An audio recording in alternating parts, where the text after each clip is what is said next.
زه به د فخر په عظمت او فقیرۍ کومه، تل به د شان ته د شاهانو ټیټ تندي ساتمه، او ما ته د ټول جهان نه ګران فخر افغانه بابا، هر څه چې کېږي ستا فکرونه به ژوندي ساتمه. ملګرو، د 30 ستمبر د پښتون ثقافت عالمي ورځ ده.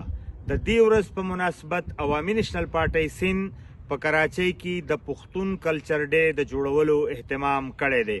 په دې ورځ به پښتانه د خپل قومي او علاقایي دود دستور، رسم رواج او خوراک پوشاک څرګندونه کوي، مظاهره به کوي، او پښتانه مشران به په پښتون تاریخ باندې خبرې اترې کوي.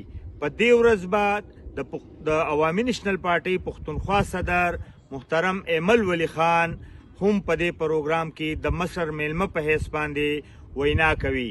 ملګرو، په دې ورځ باندې به ثقافتي پروګرام هم کیږي چې په هغې کې به خوږژبی سندرغاړی ملګری کرن خان او په موږ ټولو ګران افسر افغان هم د خپل فن مظاهره کوي. تاسو ټولو ته په دې پروګرام کې د بلنې اپیل کوو، بلنه درکوو چې دې پروګرام ته راشئ او په خپل راتګ باندې دا پروګرام نور ښایسته کوي.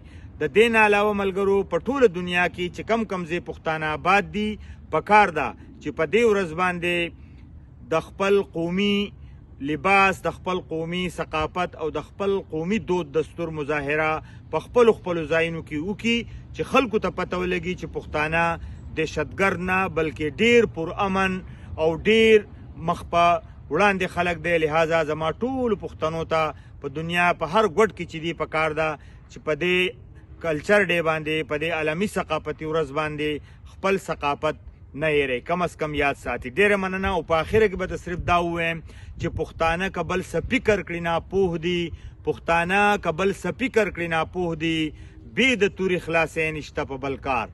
ډیره مننه، ډیر تشکر.